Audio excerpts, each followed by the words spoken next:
Welcome to this edition of the People Dividend. I'm Mike Horne, your host, and I am absolutely delighted to have in our virtual studio today John Talheimer. And you're going to learn a lot more about John in the time that we spend together today. You can learn more about John at johntalheimer.com, and this will all be in the show notes, but I wanted to get it out of the way today so that we can focus on this conversation with a leadership and management guide. With over 25 years of experience leading teams, John has seen, he's seen it all. He's seen the pitfalls of poor management techniques, the danger of ego. He's struggled with the people he's led, just like anyone who's been a leader has. And he's also seen how some small steps, some small behavioral steps, behavioral changes can greatly improve a team's performance. And he's felt this deep sense of fulfillment. He's written a number of books on this topic, on these and related topics, and they are The Truth About Selling, The Ultimate Book of HR Checklists, Stay Interviews, in the Bev K tradition, and a small guide to managing human resources. So, John, I'm so delighted that you're in our studio today. Why don't you say a few words about introducing yourself to our audience? Yeah, I'm excited to be here as well. Thank you, Mike, for that wonderful introduction. I love that thought, that concept of, and I've really been focusing on probably my whole career on how do we get managers to perform better. And I think of those conversations I've had in the corporation hallways, and they're like, oh, we're going to promote so-and-so and that kind of stuff. They're the best at their job and they're really great. And I always kept thinking to myself, but just because they're that subject matter expert doesn't mean that they're going to be successful as a manager. And are we going to give them the tools they need to be successful to move into that role? And I think that's such a critical thing. And I've had such a wonderful career, or many careers, that I've had the opportunity to work in many different industries and in many different roles. And I just see this go through organization from organization from organization. And now as a consultant, I hear, I don't know, Mike, you probably hear this as well. It's like, well, we're unique. We're different. And the more I listen to their challenges, the more I'm like, you're not unique. This is happening everywhere in the United States. And just kind of managing that becomes a big thing. So it's about differentiation and individuation, isn't it, in some ways, John? Yeah, I think so. I think it's, again, right there. I mean, every organization is different in a way. Right. Some of the same themes play out, and having somebody from the outside come out and look at it and go, oh yeah, here's what you need to do. Maybe eye-opening to them, but maybe something that you and I, Mike, have seen a lot. Interesting. So how do you create the climate for change then, for behavioral change in those circumstances, acknowledging clients' unique circumstances and yet bringing a set of credentials, a set of expertise to what you do? So how do you balance that expertise, that competency with the coaching client or the leader group's present state? Yeah, and to me, it's the questions, right? It's the curious questions. I just did, last month, I just did a week-long leadership retreat with a team in Nashville, and they were challenged with poor communication, lack of trust, poor leadership. And you don't want to go in there on the top and go, okay, well, here's all the things that are wrong. You don't want to make them defensive. But you want to make them aware of these things. And so a lot of times it's just asking them that real, not hard question, that's probably not the right word, but that really important question, like, have you thought about this, or what are you doing there, I think becomes really important. And I think it is so important how we think about questions. And I'd encourage everyone to, go back and look at the past episodes of the People Dividend podcast. And even back to our earlier seasons of Authentic Change. Go to YouTube, look at all of our podcasts that are there, and you'll find that many of our guests are dealing with, what's the right question for development. So when you go and visit us on YouTube, when you go visit us wherever you listen to podcasts, be sure to add your likes as well. John, as you have thought about this in terms of human resources in selling and commercial enterprises, are there certain intersectionalities that you'd like to discuss? I mean, are sales leaders different from R&D leaders, from engineering leaders? What's your experience in that regard? Or does this represent what we were discussing about, there are patterns and similarities? What's your approach to leaders in different functions, different capacities of the organization? I don't know if there's a difference. I think it's more the grouping of, I don't want to say personalities, but I'm going to say personalities. It's the grouping of personalities within them and what is their approach to their management style and what works with those individuals in that group. And to me, it's not, the manager has to look at how their team is and what's the best approach for their team. Like, I think the Center for Creative Leadership does a really good job about talking about we need to lead differently depending on the situation, depending on the person. And so I think that's what I want to stress with all of those leaders, that you need to think about who you're talking to, what's going to motivate them, what do they need to get into that right place. Think about your audience. Isn't that true?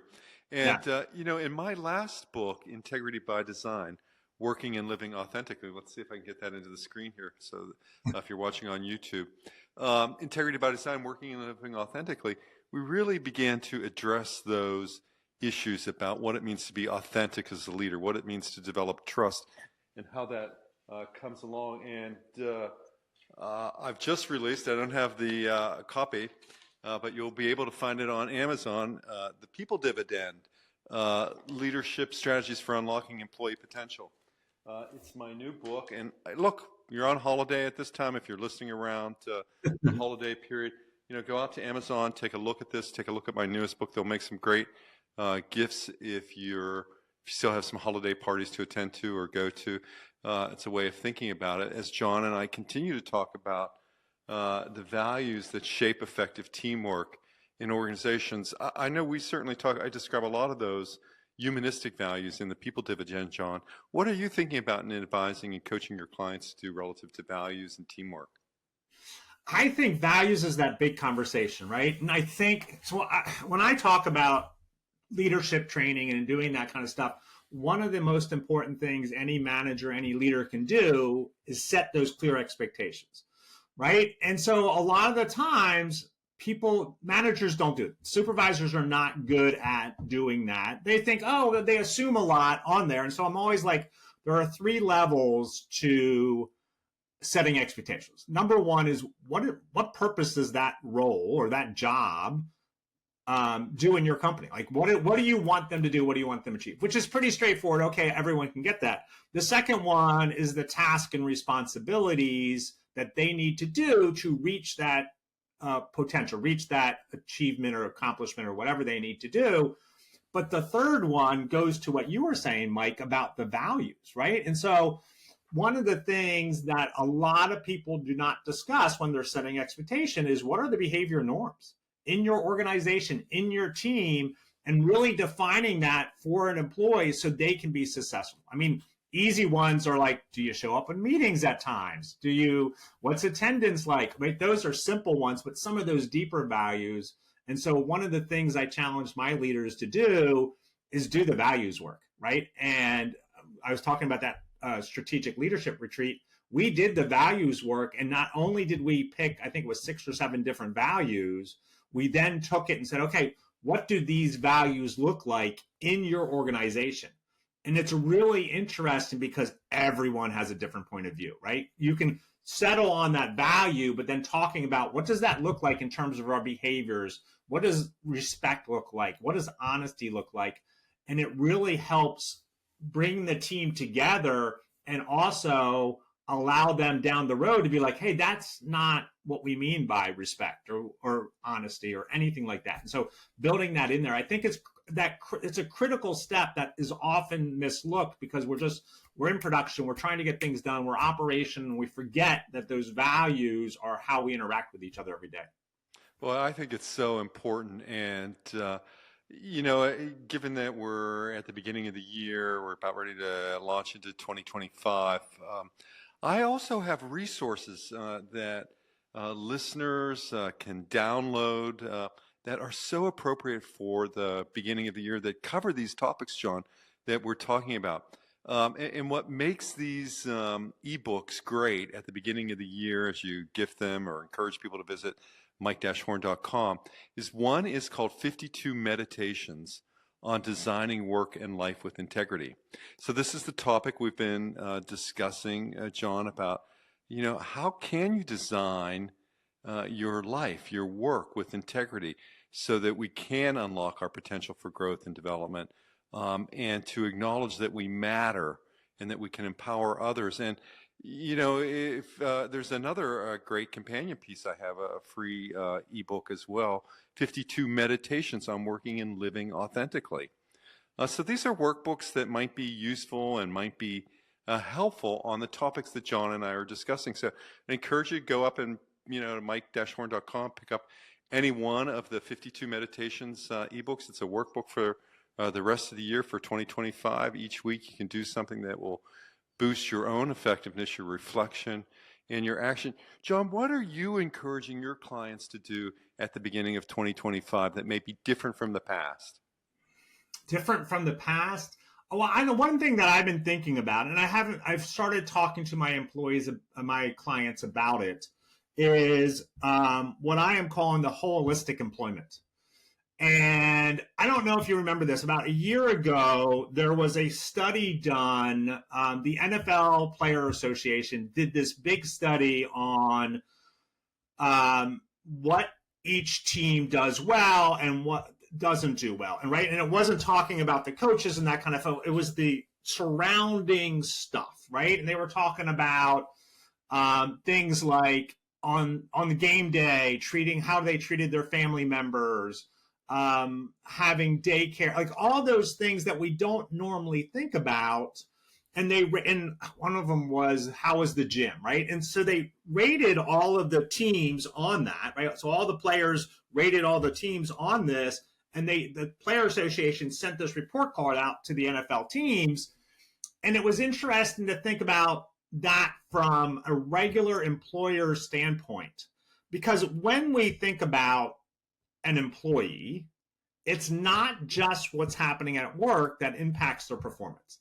It's all those other things that may be doing. We could be stressed outside of work, and that's going to impact our things. We may be worried about where we're going to send our child to daycare. We may be worried because one of our parents is sick and we're not sure how to deal with it. And so when we get into holistic employment, it is a deeper dive into what can the organization do to help employees on that level. Now, we're not going to be able to do everything, right? I can hear people saying, well, we can't do that. What do we need, right? But it's picking and choosing, going, how do I create a work environment or design a work environment that will allow my employees to excel? Because we know stress, we know low energy levels are going to reduce the performance at work. And it's not like energy levels are just happening at work. They're happening outside of work as well. And so how do we deal with that? And what do we need to do? And it's a conversation I think we need to have going forward for sure. In many ways, it's about building a resilient foundation, isn't it? Yeah, absolutely. Yeah, and again, and tapping into what you said, Mike, earlier about that authentic self, right? And so that goes in there. And how can I authentically be myself at work if I'm not being treated as a full holistic employee? Well, this is true because, when you choose to live, create this alignment between your words and actions, and even better when it's your thoughts, words, and actions, you have an opportunity to change your world, to change your life, to change the life of others around you. when Marshall Goldsmith looked at my last book, Marshall said that what he said is integrity by design is a lesson in authenticity. Read it, and it may change the way you lead in life. And isn't that what we're about, John, in our work, is creating these changes so that, I don't know, I think about it, and this is my own bias, my own preference. I think it is about creating some greater harmony. I don't have a problem with that. That I like to state that harmony creates productivity. Now, doesn't mean that I don't believe that discord and disagreement is the foundation for so much in success. But it's also how do we balance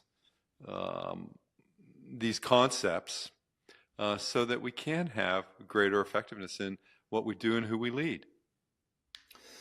Yeah, I mean, that's all fascinating. And I'm always trying to think about how we as leaders, right? As leaders, how do we get the most from our employees? And it's not really how do we get the most, but how do we create the environment where they can be successful? How can we do that? Some of that's harmony. Some of that is discourse, right? Some of that is that push-pull, like I'm going to have to argue or disagree with you so you can kind of open up and be there and get there. But it is that trying to figure that out from that employee's perspective. When I think about performance, I've come to the conclusion, Mike, that when I think about those people that are successful in the workforce, it comes down to them being able to consistently and with confidence make the right decisions in the moment, right? And so that is really me. That's my driver. Like, how do I help people make the better decisions? And I look at that in my work in the 7 different levels of performance, what they need to do. But a lot of that comes down to one of the performance levers I have is energy.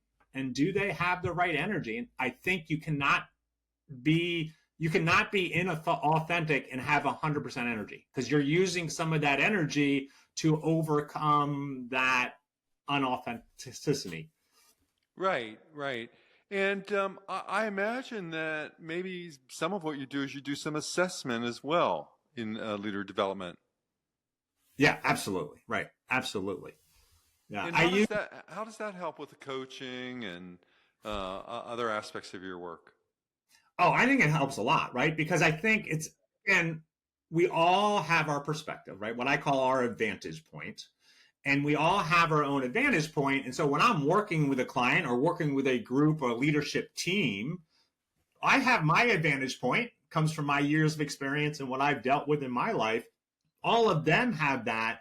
What the assessment does, whether it's a 360 or an individual assessment, I love the judgment index. It has been my go-to assessment for a long time because it helps us understand how they're making decisions, how they value things. And so when I'm looking at that, that gives me another piece of information to incorporate in our conversations to open them up to, hey, have you thought about this? And this may be holding you back. This may be your anchor. And so diving into some of that becomes really important. I have this little workbook that's a great resource. It's an assessment methodology that people can download for free at the mike-horne.com website. It's about building resilient foundations. And it's in many ways an homage to Marv Weisbord, who influenced me in so many ways. And I was lucky enough to do a lot of personal growth work with Marv as well. But it's certainly been an inspiration in terms of how I think about organizations. So building resilient foundations is this little workbook I have available at the website, and it gets to some of this assessment I think that you talk about, John, because one of your other areas of expertise is not only leadership development, but it's strategic planning. And many times these are different sides of the same coin. What do you think? Yeah, well, it's funny because I was literally, before we started talking today, next week I'm going to be in Nashville and I'm going to be doing some strategic conversations between government agencies and nonprofits. So I'm bringing two groups of people that are, kind of butt heads a lot, and we're trying to have strategic conversations on how they can work together. And one of the things that I talk about pretty much at any time I'm doing strategic planning is thinking about the GPS, right? And so if you think about the GPS asks you, first thing it asks you is, where do you want to go? Right. And so it needs to know where you're heading, right? And so when we're doing strategic planning, you need to know where you're going. And the second thing it asks is, where's your current location? And I think this is such an important thing. And Mike, you probably do this naturally, but when I hear a lot of coaches, especially new coaches and that kind of stuff, they forget to ask where that person is in the moment. Because here's the thing. You can't give anybody directions unless you know where they're going and where they are. It's just not possible. And then the other beauty thing of this analogy around the GPS is the GPS is going to say, are you taking a train? Are you taking a car? Right? That's your resources. What resources are available to that organization? What resources are available to that leader? I have worked with nonprofits that have absolutely no budget. I've worked with nonprofits that have millions and millions of dollars, right? And so my direction and my coaching to them or my strategic planning with them is going to be totally different because they just don't have the same resources available. And so I think that's the thing that I think that strategic planning, that same concept, that same coaching concept comes out when we're talking to an individual versus whether we're talking there to a group. And John, how do people get to work with you and your team? What do they do? How do they get in touch with you? What's the easiest way to figure out? I know we've talked about the website, which will be in the show notes. Yeah, so the website's a great way. Check that out. There is the best way to get a hold, I think, yes. So on the website, there is a calendar, Chat with John. And so it's a calendar thing, so they can just click on that and chat with me. The other thing you could do is just reach out to me via email at john@johntalheimer.com. That is the best way to get a hold of me. That is probably the easiest. I would give my phone number, but I will be honest, I am just so busy that I typically don't get to the phone until later. Email's better so we can kind of set up our first meeting and be in that right moment for you to have that conversation about whether it's coaching, strategic planning. We do a lot of work on human resources in that intersection between human resources and coaching, which is called employee management. And how do we manage our employees to that level, that's the book we're releasing now, The Ultimate Guide to HR. And I know there's tons of small business owners out there that need help when it comes to managing their employee base, not only in terms of performance, but also compliance and what do we need to do. And we kind of talk about that in the guide, The Ultimate Guide to HR. Excellent. So I encourage people to look for that, be on the lookout for that. And John, just as we wrap up, if you were to offer, one piece of guidance on that very topic, HR, moving into 2025, what would it be? Oh, wow. Well, I just did a class for people that were new to HR. And I think one thing is if you're a small business owner, your employees, you will tell me, I know if I ask you, what's your most important asset? You're going to be, my employees are. Make sure they are. So here's my kind of ask for all you small business owners, all you leaders. Look at your calendar. And how much time are you spending on employee development? And if you're spending less than 3 or 4 hours a week on it, you're not doing the right job. You got to move in there. You got to get working on it. It's so easy to be like, oh, they got it, they're doing it. But you have to spend time on employee development.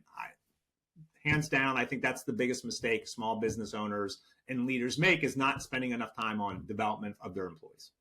That's great. And so much of that, I think, begins with self-awareness. It's been an absolute delight to have John Talheimer as a guest in our studio today, leadership expert. I'd encourage everyone, while it's still fresh, to go out to Amazon, get a copy of the People Dividend Leadership Strategies for Unlocking Employee Potential. It will, set you on a course, set your organization on a course of keeping people at the center of performance. So until the next episode of the People Dividend, stay well. Thank you, John. Thank you. Thanks for having me, Mike.